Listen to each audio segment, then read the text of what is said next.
Good morning, everyone. So good to see so many of you here. So first, I have a few quick announcements because we want to start with Dr. Ruoff.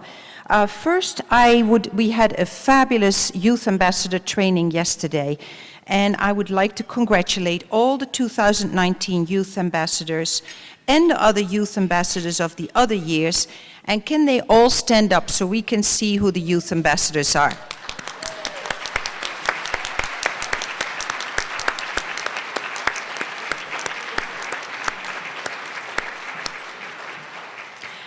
Thank you, guys. It's wonderful to have you go out into the world and raise awareness.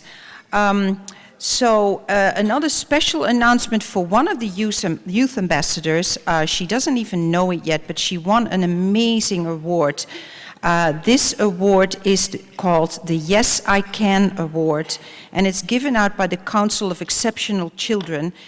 It's for self-advocacy and advocating for others. This award will be given out, she's invited to come to Portland in February 2020. And Carolyn Arnett, can you please stand up? And we're so proud of you.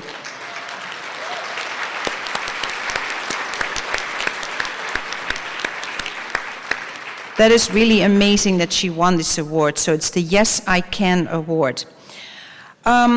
So we have a very exciting day ahead of us. Lots of interesting talks, presentations. There's one quick thing. I am mentioned on the medication panel as if I'm presenting that, but I'm only the mediator. So I don't really know the details about medications. So please don't think I do that. And tonight we have a very exciting party. We hope a lot of you will come in costume. We have a Halloween party, and we have comedy night with Jill Kimmel.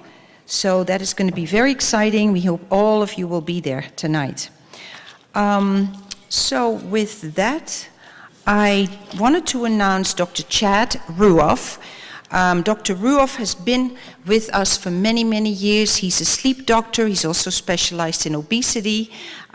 He works for Kaiser Permanente, and we're so happy he could be here because he has 3 young children, including 2 pairs of twins. You're probably happy to get a little break from them. 2 twin girls were born just 5 months ago. So congratulations for that still, Chad. And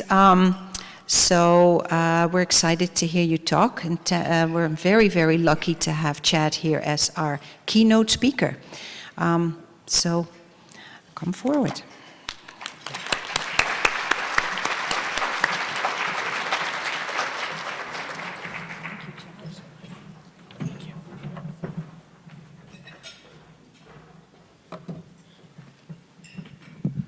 Just kind of get oriented here for a second. This is not going to work. I'm going to do this. All right. Thank you so much. It's an honor to be here. Hopefully I can teach you a couple things today. If not, hopefully I can just plant a little bit of information in your mind, and then you can start Googling and trying to find some reputable scientific articles to learn more about what I mentioned. I'm going to try to go slow, but I'll end up probably going pretty fast. Please, I'm very approachable after I give a talk. If you want to ask questions, I can go out back. I'm happy to. Well, not out back. That sounds kind of not right. I have no disclosure to report. I was part of some of the research, but that's years ago now. I'm now a Kaiser Permanente employee, and they don't really like me interacting too much with pharmaceutical companies these days. Here's the objectives. This is what we're going to talk about, so I'm not going to go over it. Pathophysiology. What's the cause of narcolepsy? So back in 2000, 1999, around that time, these are actually brains of healthy brains on the right side, on both up the top and the bottom, and then patients with narcolepsy, their brains. And what you can see, this was a very pivotal study, a landmark study, most definitely. But what these little dots here are showing. Let's see if I can. No. Doesn't work. But basically the little dots on the right and the control brains, that's hypercretin, both at the genetic level but also at the peptide level. So back in 2000 we learned rather quickly that it's the loss of hypercretin that is the cause of narcolepsy. But what causes the loss of hypocretin is what we've been researching for the last 20 years, basically, to try to figure this out. How many neurons are there? About 70,000 neurons. And for a patient to start exhibiting signs, symptoms of narcolepsy, they're losing, 70, 80, 90, up to 95% of these neurons. So I'm going to quickly go through this, just the history of trying to prove that this is an autoimmune condition, and we still, to this day, don't have unequivocal proof. But it's very close. So back in 1983, that's when Honda, that was before we found out that it was the loss of hypocretin, he found that there's these little markers on all of our cells, and they help regulate our immune system. Well, there was a marker that really predicted or was found in a lot of patients with narcolepsy. And this is going all the way back to 1983, this report. Oftentimes, the onset of narcolepsy is preceded by the onset of, preceded by a strep or an infection, basically. And I bet if we did some digging, it wouldn't be just strep or influenza. There would be a lot of different infections. But what would be the purpose of that? At this point, we really want to find out what is driving this autoimmune.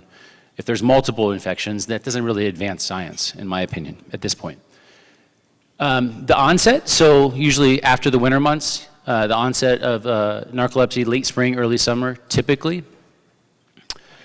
This is interesting. When the H1N1 2009 flu came about, there was a mad rush to create vaccinations for this. And one of the ones, Pandemrix, was found. Now, these increased risks are quite high, but it's still very, very rare. But it did lead to if you got the Pandemrix vaccination, in children, there was an 8 to 12-fold increased risk of developing narcolepsy. And that could come months after the vaccination. In Europe, yes, and a 3 to 5-fold increase in adults. So that was with the vaccination, but then the question is, okay, well, if that's the vaccination and that's protecting against H1N1, what would the actual flu do? In China, unfortunately, they didn't have a large vaccination program, or fortunately for narcolepsy, if you're trying to avoid that, but they still saw a 3-fold increase in China. So again, the data is mounting that it's an autoimmune condition. And then I'd say over the last 10 or so years, there's a lot of effort to try to say, what is it in the immune system that's driving this destruction of the hypocretin neurons? And so there's mounting evidence that I'm not going to go through too quickly, or I am going to go through quickly, that it's a T-cell mediated phenomenon. It's our T cells actually leading to the destruction of the hypocretin neurons. This, I'm going to take a little bit of time. A couple people in the room discouraged me from showing this slide, but I believe in all you. And I spent the last couple minutes talking about narcolepsy type 1, that we understand that it's the loss of hypocretin, but I left out a lot of people in this room that have narcolepsy type 2, or maybe they're oscillating based on how many tests they've done, MSLTs, between idiopathic hypersomnia and type 2 narcolepsy.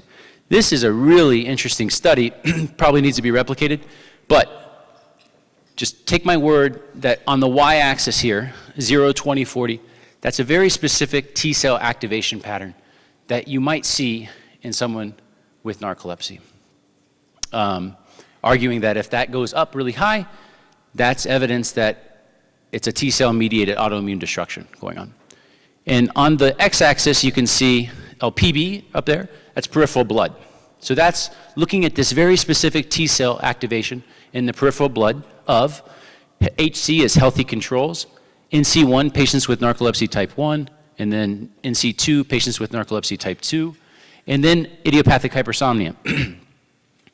Same thing replicated, that's the cerebrospinal fluid. That's the fluid that our brain is soaked in. So we check that. And fascinating, this is compared to controls, both in the peripheral blood and in the cerebrospinal fluid, the fluid that our brains bask in, you see an increase in this activation pattern across all 3 conditions. So it's almost it suggests, that's how, always you proceed with caution, suggests that perhaps there might be some overlap in the underlying pathophysiology of these 3 conditions. That's really out there. I didn't think I'd ever say that, but this would suggest possibly, and there was some correlation between how many T cells were activated and symptoms, or MSLT, how sleepy they were. So the patients that had a high activation in narcolepsy type 1 had more T cells. Patients with idiopathic hypersomnia that had a lot of activation, they were sleepier by Epworth. Fascinating. If you remember one thing, loss of hypercretin in the last 10 minutes or 5 minutes that I've talked. So let's move on to diagnosis. So we're going to really focus on, this is the Narcolepsy Network, so we're really going to focus on narcolepsy. However, we'll get to it, but I think it deserves mention of idiopathic hypersomnia. As a matter of fact, who in this room has been diagnosed at some point in their lives with idiopathic hypersomnia? And when I ask these questions, I encourage you to look around. I see like maybe less than 5 to 10 hands. Good information. Who in this room would like me to continue to ask questions like that and look around the room? Good. All the hands work. Good. All right. So that's what we're going to talk about. We're going to kind of ignore the bottom ones. The only other one worth mentioning would be Klein-Levin, but we're not going to talk about it, but you guys can read up on it on your own time. All right. So what diagnostic tools do we have at our disposal? Of course, history. History is key. Every physician will say this. Scales, Epworth Sleepiness Scale. How sleepy are you in this condition or that condition? A score more than 10 is typically considered sleepy.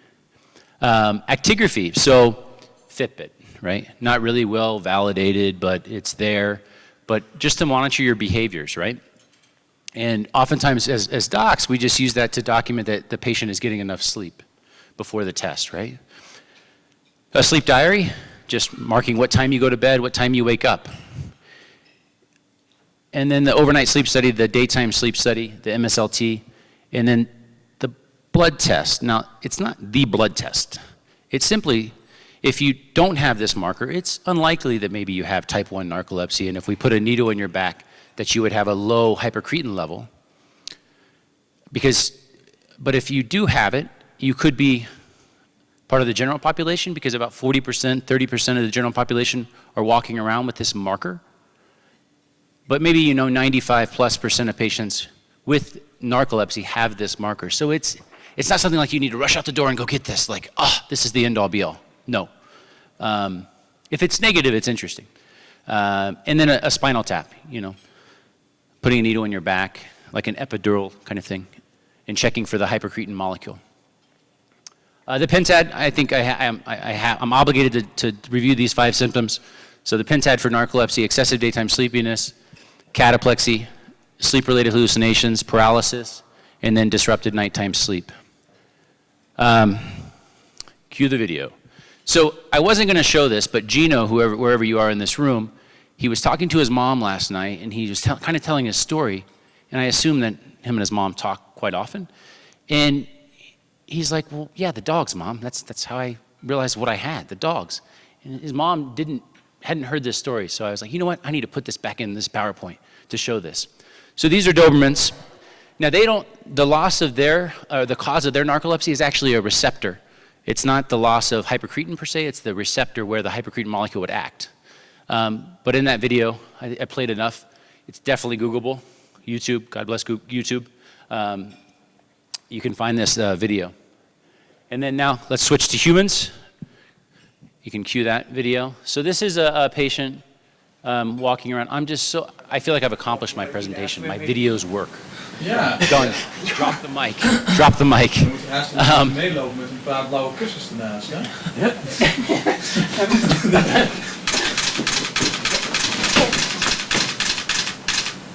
So cataplexy does not, I think that's sufficient, thank you.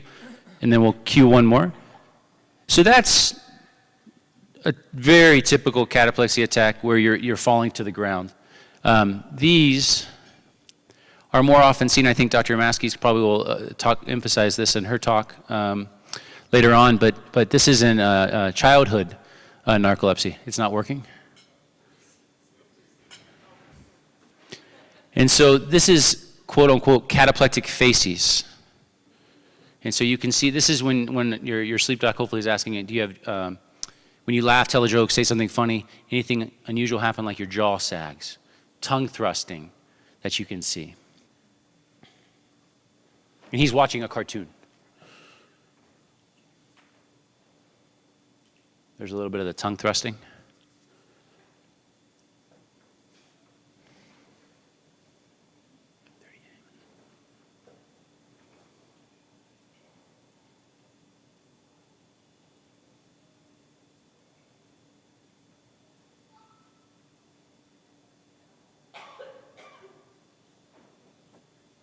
I think that's good. All right, so let's put some figures up there.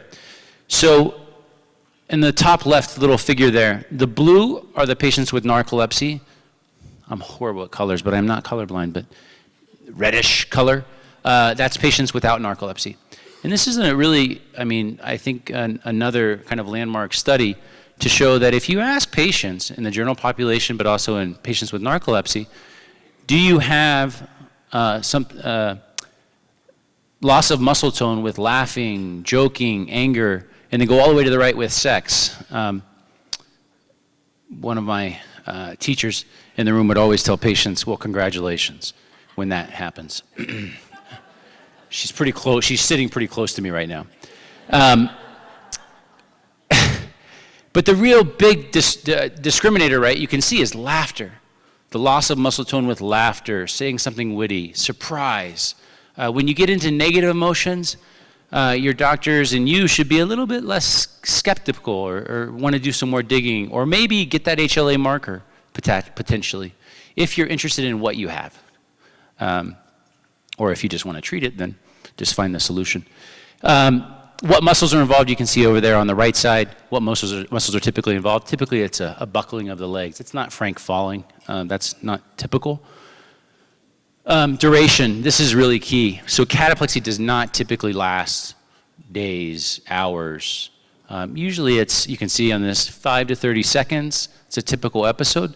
Now, if you happen to have some insurance issue, or you go out of town and you forget your antidepressant and you're taking that for cataplexy, now that's bad. You can get rebound cataplexy and you can get status cataplecticus where it's lasting continuous. Anyone in this room ever had rebound cataplexy, like profound?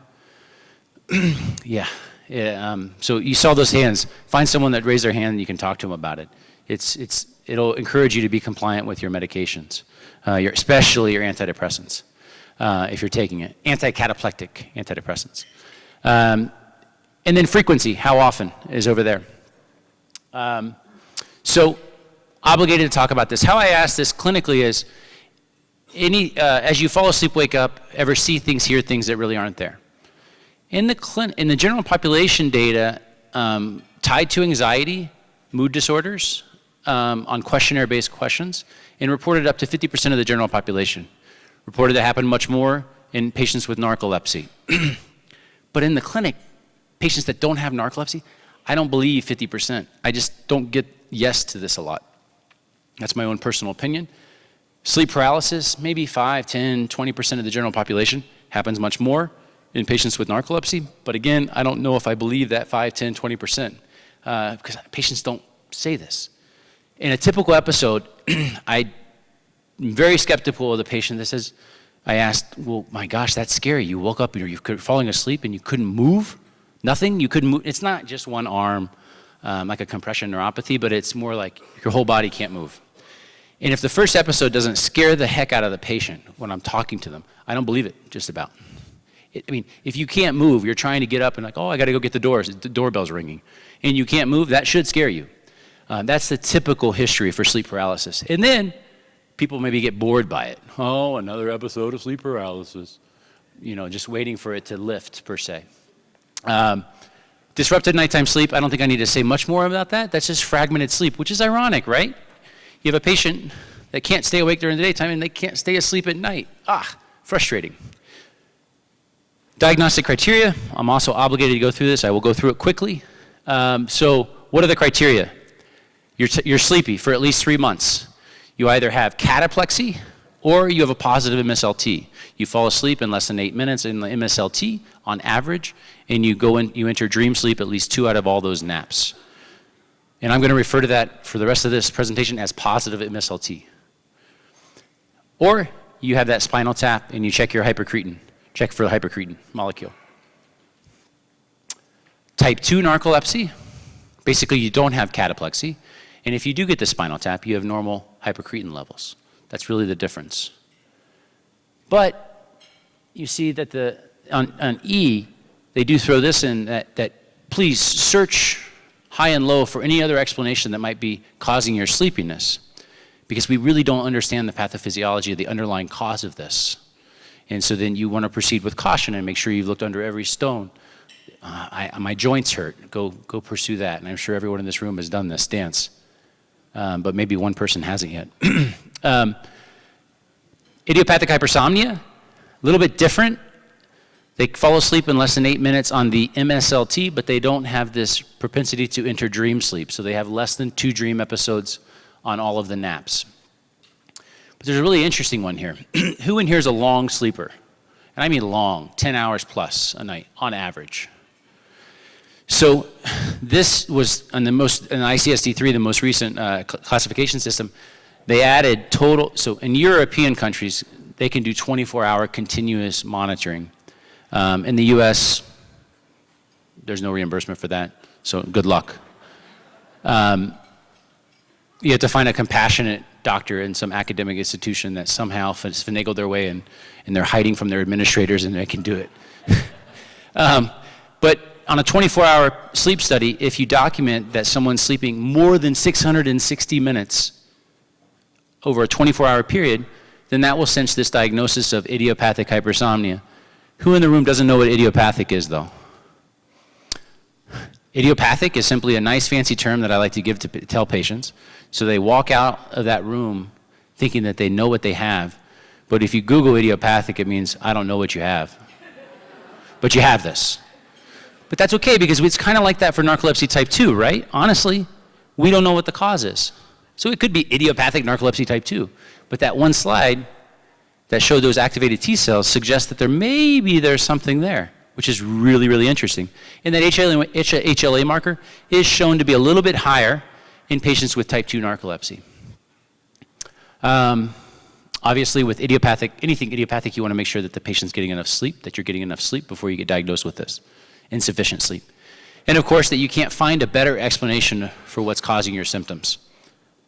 Of course, I did not think that it would take that much time to go through all of that. I'm going to skip this. Now we're going to go into diagnostic challenges. So what's the challenge? I've already kind of maybe touched on this a little bit, but what are the challenges of diagnosing narcolepsy? Well, in the general population, what best predicts sleepiness, do you think? What best predicts sleepiness? Do you think it's narcolepsy? No. It's a fairly rare condition, right? Think it's sleep apnea? Yes, because I'm a sleep doc. What do you think it is? Everyone have a guess in their mind? Good guess? Really good guess. And this study we should skip it. It's not correct. I heard depression. Depression. Stronger the younger the patient and independent of medication use. And then I also heard weight, BMI. The higher it goes, the more sleepy. Age. It's higher in the younger, and then around age 70 and above, it skyrockets, the prevalence in the general population. How much time the patient's reporting that they're sleeping? Duh. It's a good question. What best predicts that? I'd say with a patient in front of me, it's sometimes difficult to differentiate fogginess, tiredness, and sleepiness. And so, yes, we need scales, we need some way to measure that, but it's hard. I have a hard time doing it with the patient has a hard time doing it. So that needs to be an area of further research, definitely. Diabetes. If I'm seeing a patient that is referred for sleepiness and their A1C, which is the measure of how bad their diabetes is 10, work on your diabetes. And then, smoking, my punchline. Smoking, that's probably self-medicating. And if you go on a tangent, you could think about some other medications that might be self-medicating, but as a predictor of sleepiness. And then last, sleep apnea. And this is a sleep researcher that did this study, so clearly biased to maybe put that one higher. And where would narcolepsy fall in there? Way down there, right? Very low. But the point is, you got to search high and low. So that's a challenge. You got to look at everything. Also, our test, a positive MSLT. If you go to the doctor and your doctor says, based on this test, you had a stroke. Go to the same doctor 3 months later, based on this test, you didn't have a stroke. Are you aggravated? Same test. Based on this echo I did of your heart, you've had a massive heart attack. Follow up, you didn't have a heart attack. That's the problem with the MSLT based on retrospective, looking back, a lot of issues, looking back at data, is that it's not reliable, it's not repeatable. If you get a diagnosis on an MSLT, you want to repeat it, get the same thing, the positive, positive, positive. So, what's the likelihood of that repeating positive? Well, in type 1 narcolepsy, pretty good, according to these 3 studies. 91% likelihood that it's going to repeat positive, or 81%. In type 2 narcolepsy, anywhere between 33 and 47% times it will repeat positive. And then in idiopathic hypersomnia, you can see 25 to 50. So just say 90%, 85% for type 1 narcolepsy, and maybe 50-50 for type 2 and IH. But we're using this test to differentiate 2 conditions, narcolepsy type 2 and idiopathic hypersomnia. Why does that matter? Well, there's FDA-approved medications for type 2 narcolepsy, not so much for idiopathic hypersomnia. So it's affecting patients. So it's a problem. It's a huge limitation of our test. What about, I talked about the general population. What's the likelihood of it, just run the daytime sleepiness test on 100 people in the general population? Well, about 6 out of those 100 men would test positive. Maybe 1 out of 100 would test positive. Women would test positive. That's a problem. And the repeatability of that, is that a stable feature? No, that's a problem. Shift workers. Go on a limb. Shift workers are an extreme example of a very erratic sleep schedule.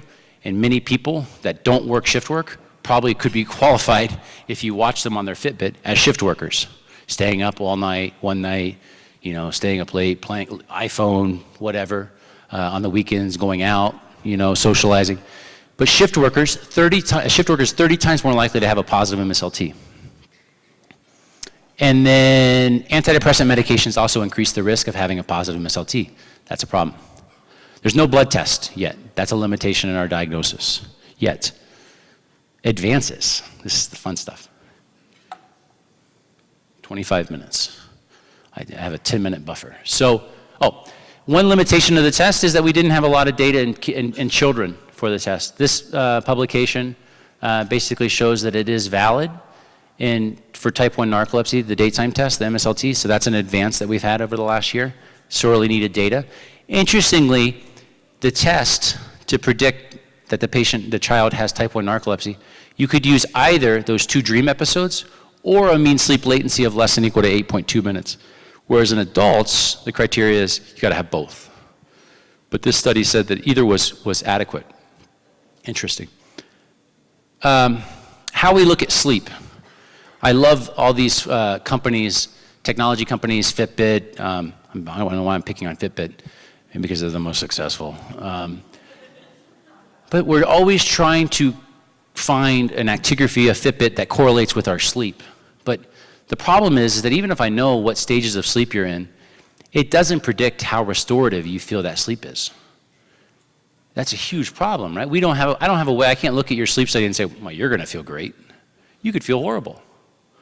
So that's a limitation, but this is how we look at sleep now. We look at so one person looking at your sleep in 30-second increments and saying, man, that could be wake, that could be stage 1, could be 2, man, but the muscle tone's low, could be dream sleep. So we're assigning a discrete value, but in our mind, we're assigning probability. And we go with the one with the highest probability. So this study, this might be in a few years how we look at sleep. And it's really interesting. It literally is just assigning a probability. It's machine learning, so it's computerized, it's automated, it's fast. And whereas humans, we look at 30-second increments. When you have machines, we can tax the heck out of the machines. Let's look at every 5 seconds. It can go down to every 5 seconds and assign probability maps. So here on the top is a probability map for a non-narcolepsy patient. And then on the second figure there down is a patient with narcolepsy. And black means REM sleep, is indicated of a high probability of REM sleep. And you can compare the black, I wish this pointer worked, the black on the top to the black on the bottom. In red is, I think, wake. And look at that. You see little hints of red when the patient with narcolepsy is dreaming. We miss that entirely when we're assigning sleep stages as a sleep tech. Entirely miss that. But that could be a beautiful signature. Not to mention the fact that the patient with narcolepsy slipped immediately into the black stage, the REM sleep, right? And so what if we look at this in a lot of patients? How well does just doing the overnight sleep study using this kind of technology identify someone with narcolepsy? And so using this unique overlying sleep stages, this hypnodensity or hypnograph, it was very specific. It was pretty specific for narcolepsy, meaning if you see this pattern, 96% certain that the patient has narcolepsy. Still, that means 4 patients out of 100 you're saying you have narcolepsy and you really don't. That's not good. Add the blood tests, the HLA marker, goes up to 99%. That's pretty good. That's on an overnight sleep study. That meant you could go home and work the next day if you wanted to. You didn't have to get that MSLT. So we're getting closer and closer, basically, to this, of harnessing the power of the overnight sleep study, which is really exciting stuff. In our diagnostic manual, we've said that you can do a spinal tap, but guess what? We've never had it commercially available. That's like saying, to diagnose heart failure, you need this test. We don't have it available. Finally, we do. Mayo Clinic now can do, if you are willing to undergo, not to say you need to, that's not my message here that everyone in this room needs to get a spinal tap, that's not the case. But if you want to, or your physician thinks it's good to, if you're younger and you want to know what you have, if you're one of those types of people, you can now do that and get a spinal tap, have it shipped to Mayo Clinic, and they can check for hypocretin. We haven't had the test, we finally have the test, we're really excited, but then these darn researchers come out and say, well, that test isn't very good. Thanks. Or it's measuring something and we don't know exactly what it's measuring. So this study just came out, it found that compared to that Mayo Clinic test, which is a radioimmunoassay, blah, blah, blah, but if they use this mass spectrometry, which is a very more sophisticated technique, actually found lower levels in healthy controls, hypocretin levels, and in type 1 narcolepsy, the levels were 22 times lower.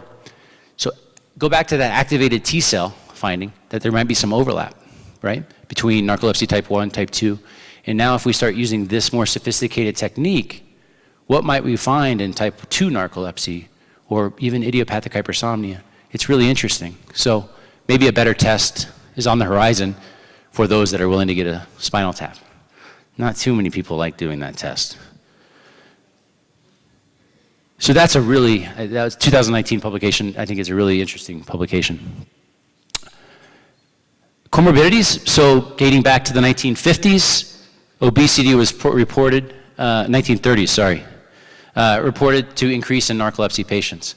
1930s, those are good clinicians that put all this together back then. Incredible. What about medical comorbidities? I don't know if you noticed, but I'm changing gears here. Medical conditions. So comorbidity is a fancy word for, in patients with narcolepsy, what other conditions are brewing, are going on? On the right-hand column there, that's an odds ratio. So if you see a 2, that means that a patient with narcolepsy is 2 times more likely to have that condition than someone without.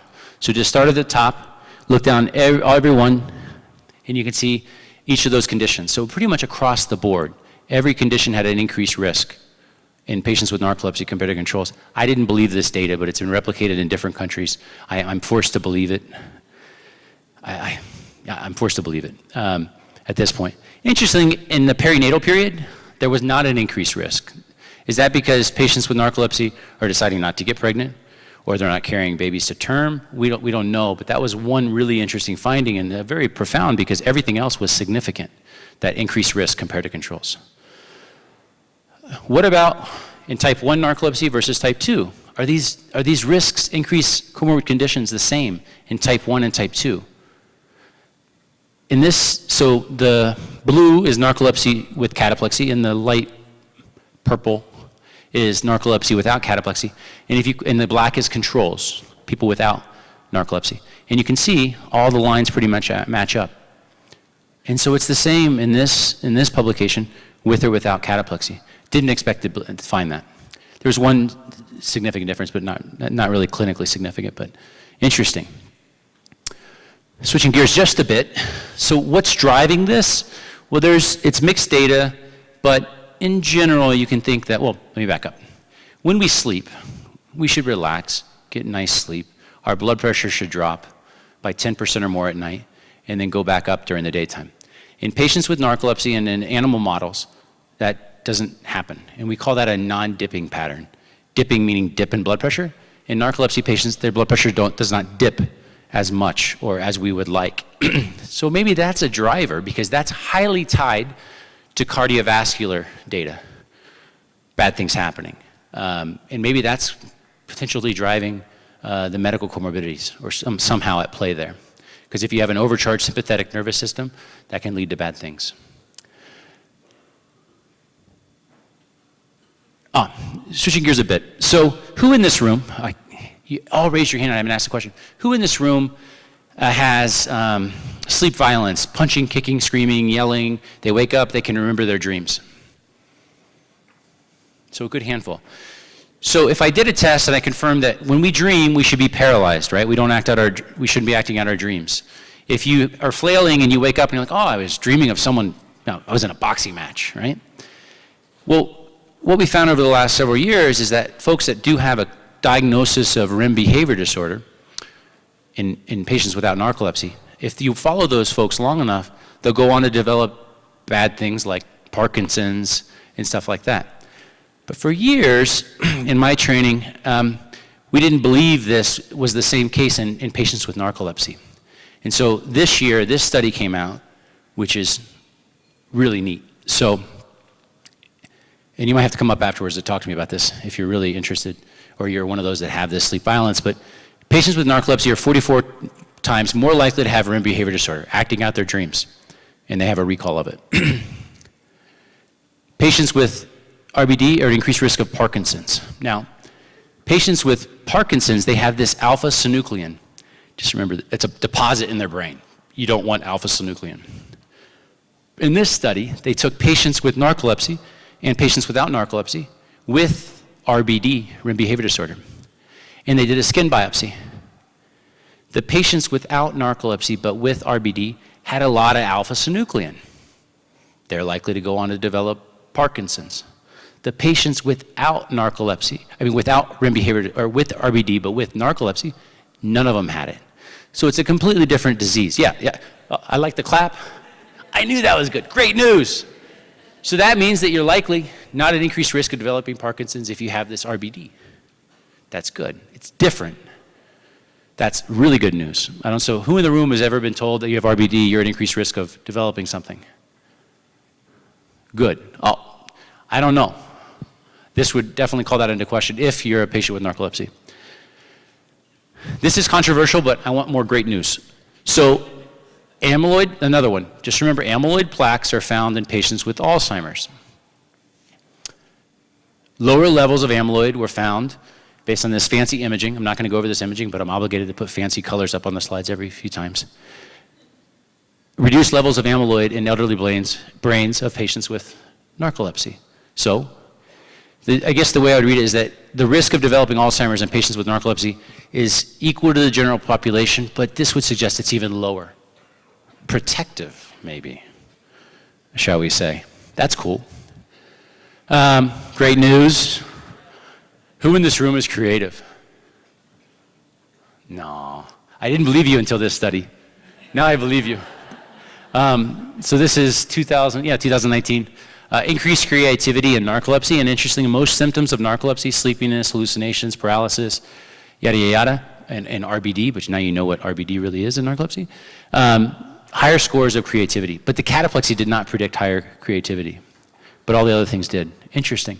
And I was recently at a conference, and they were talking about lucid dreaming, which at a sleep conference, sleep docs, we don't really get into this lucid dreaming business too much. 13 more minutes-ish. Do I have a time in the back? Perfect. So lucid dreaming. So if patients have an increased propensity to go into dream sleep, and then they have an increased likelihood of being able to lucid dream and to study lucid dreaming. So lucid dreamer researchers are coming after you guys. They're after you. Or if you find a lucid dreamer researcher doing bona fide research, if you send them an email and say, hey, I have narcolepsy, they might respond quite quickly. So psychiatric illnesses, I'm going to speed it up real quick. They're increased across the board. You can see on the right there, increased odds ratio of all these things happening in patients with narcolepsy compared to patients without. That makes the diagnosis even more challenging. I'm going to skip that. Behavioral treatments. I put this slide up here only because I love this picture. I hope no one in this room took this picture. I need to replicate it. I can't jump that high. What do you do? So Miley Einan taught me that if it's important for someone without narcolepsy to be good, be healthy, it's even more important for everyone in this room with narcolepsy. And you need to tell yourself that over and over again. You can't say, oh, I can't do this because I have narcolepsy. No, it's even more important for you to do it for good health. So dim the lights at night, get plenty ample of sunlight in the morning. Define the optimal sleep duration. For the folks that raise their hand that sleep 10 plus hours, I'm going to use you as an extreme example. What do you like if you only sleep 9 hours? Do you feel the same during the day? Did you just gain 1 hour a day of productivity? So it's not that you should go, yeah, I always say, well, how many hours do you need and then how many are you doing? But define that range. Could you get by with 30 minutes less and yet function the same during the day? That's huge. When can you increase productivity by an hour a day? So that's really important. And keeping it in a consistent schedule. Scheduled naps, not sleeping too long, 20, 30 minutes if possible, not in the late afternoon. Everyone in this room knows these things, but I have to mention it. And just stay healthy. Pharmacologic treatments. Boom, take a picture, please, if you want. Not to say this slide is that great, but it pretty much covers things. Awesome news, and this is what I'm going to focus on the last 10 minutes. I'm going to go blazing speed, so if you guys are interested in medications, pull your phone out, just take pictures. I'm going to skip what's currently available. What is available now, solriamfetol, at 75 to 150 milligrams. It's FDA approved for excessive sleepiness and narcolepsy. Pitolisant, recently FDA approved. They got FDA approval for sleepiness, but for whatever reason, they did not get FDA approval for cataplexy. So they're not happy with the FDA right now. But that's that. What's another pivotal trial. I'm going to blast through this. If a child in the room with narcolepsy and cataplexy is on Xyrem, sodium oxybate, and all of a sudden insurance gets in the way and they miss it for 2 weeks, this is what that might look like. This is a pivotal trial, but I'm presenting it this way because it's easy to understand. They ran out of their Xyrem for 2 weeks, and their cataplexy starts increasing. So the folks that went on placebo for this 2-week trial, those are the folks that ran out of their Xyrem. And you can see skyrockets, cataplexy. The folks that were continued on their Xyrem for that 2-week period, they kept their cataplexy lower, indicating that sodium oxybate works in pediatric type 1 narcolepsy for cataplexy. What about sleepiness? The folks that ran out of it, their Epworth sleepiness scale bumped up 3-4 points. The ones that continued on it, it stayed the same. Why is this important? Well, sodium oxybate is now FDA approved in pediatrics. We were using it in pediatrics, but we needed this data. So a really important study, in my opinion, advancing the field. Solriamfetol, it works by basically blocking the reuptake of dopamine and norepinephrine.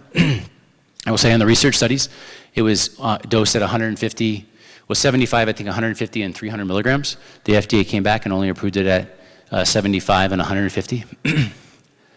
What's it look like on the Epworth sleepiness scale in this study across 12 weeks? It really helps it. The dashed line is placebo, people not getting the drug. JZP 110, that's another fancy word for solriamfetol. It helps. Yes, sir. Yes, sir. We have, there's probably 10 more names we could, but we love naming the same compound, several things. It's so aggravating. So it works on sleepiness. What about on testing? This was amazing when I saw this first. It really increases the ability to stay awake by like 12 minutes. Sodium oxybate, modafinil, maybe 3-4 minutes. This medication really increases wakefulness. Pitolisant, basically it is a really, if you want to sound really smart, H3 inverse agonist. It basically increases histamine in your brain, in the brains, in very key areas, obviously. It's dosed in the morning. It's a pill. It may improve cataplexy, but it was not FDA approved for cataplexy. Here's, this is the kind of study that you beg of a new compound.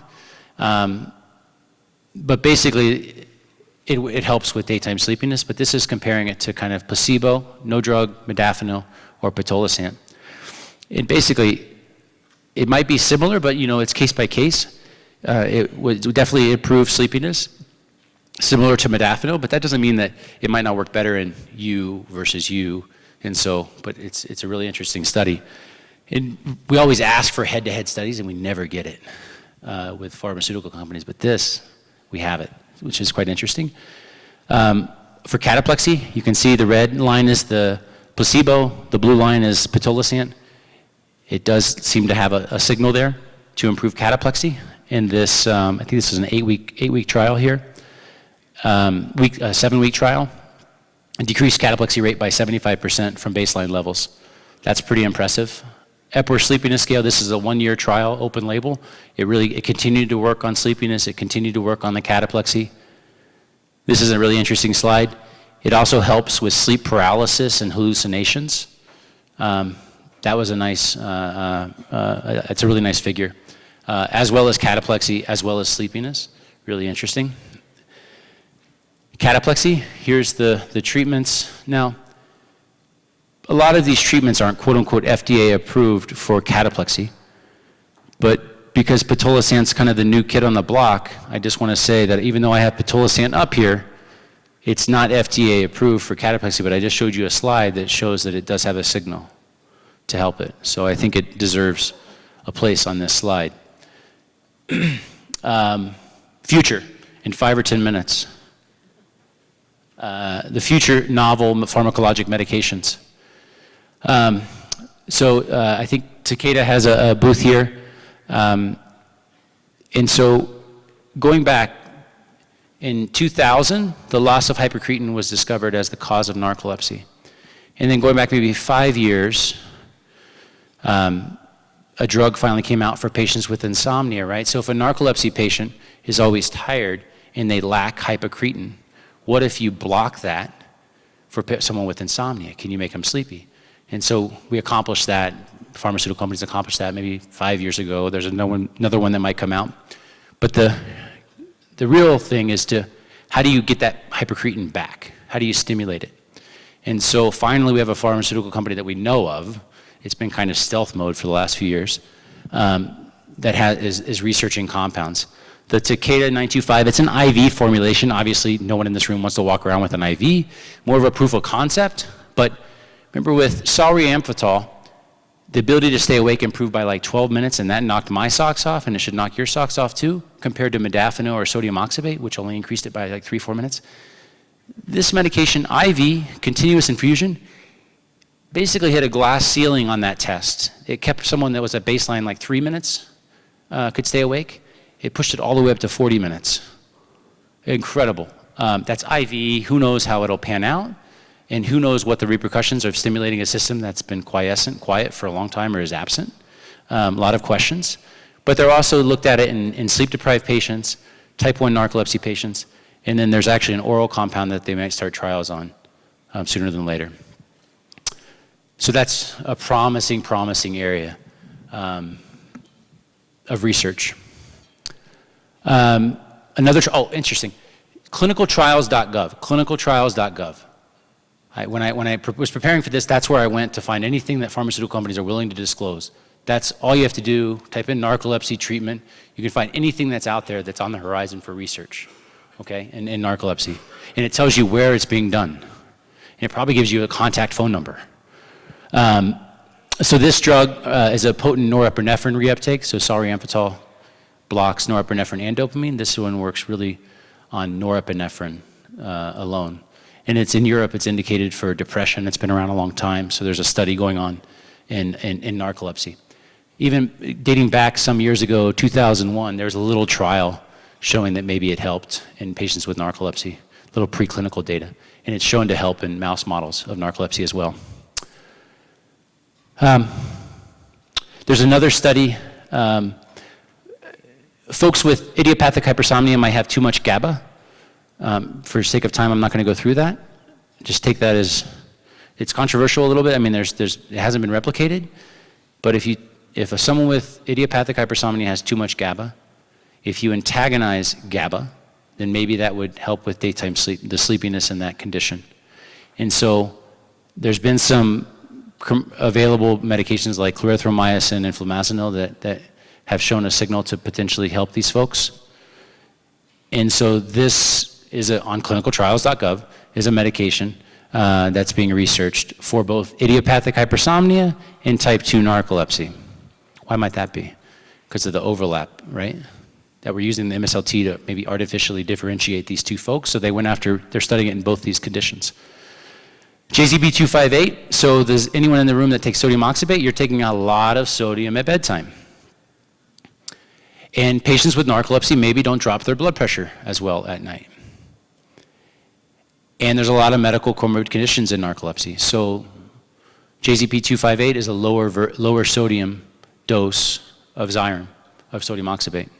And they had some of their data they just, I think, released at World Sleep, showed that it did have a meaningful impact. It's really sodium oxybate with much less sodium. So it's kind of expected to work, but it's different pharmacology, but it does show, it did meet its endpoints.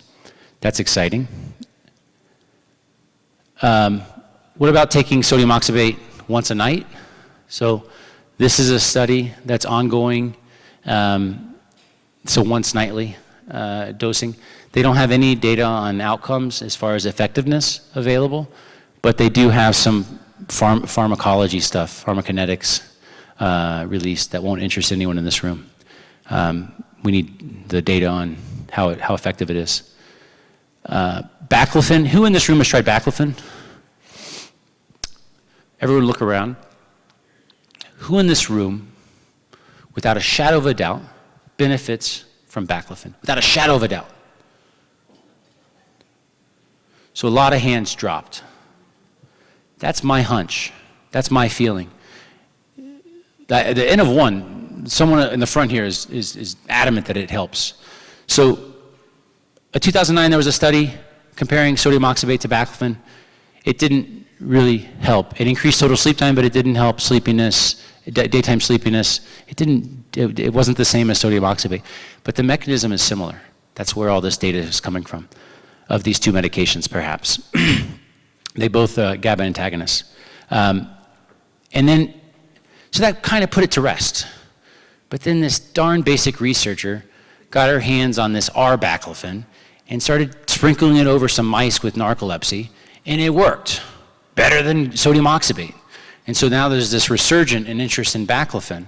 And then because of this, us clinicians and patients, like, what about baclofen? Well, so now there's 3 case reports showing there's some benefit in sleepiness or cataplexy. But I'd say the verdict is out, and I don't think it's that great. My last slide. Now, I'm not suggesting, before full disclosure, I'm not just suggesting that anyone with narcolepsy go out and start taking opiates. But this, is everyone familiar with this data? Mostly? Good. So I'm going to fly through it. Opiates increase the number and decrease the size of hypocretin in heroin addicts. Morphine increases the number of hypocretin cells in mouse models of narcolepsy. Morphine decreases cataplexy in mouse models. Morphine increases hypercretin cell activity in rats. A patient with cataplexy in their cerebrospinal fluid had, this is not well controlled at all, but maybe had a little bit more than expected hypercretin levels, and she or he was on morphine for a number of years. The history, the clinical history of this, I always saw this when I was starting sleep medicine, that codeine. What? It's on this one figure that's always in journals or in book chapters. I was like, what the heck is this codeine for narcolepsy? It dates back to a couple of these patients here. In 1981, there's a case. In 1986, there's a case. And then finally, in 1996, they do a little study in like 9 patients, sleep diaries. Cataplexy was not evaluated. They missed the boat there. And they used the MSLT. They didn't just collect an Epworth Sleepiness Scale. Are you feeling better? And so that was the end of opiate research until last year when that research on opiates in mice and stuff came out. Fascinating, heroin addicts. I shouldn't have ended on that note. I said heroin addicts last. Clinicaltrials.gov. Go to it, it's your friend. And this is where we've been. Yeah, oh, yeah, yes, sir. Aye, aye, Captain.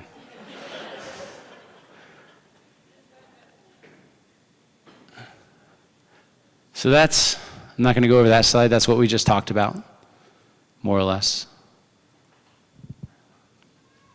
My time's up. I was a good boy.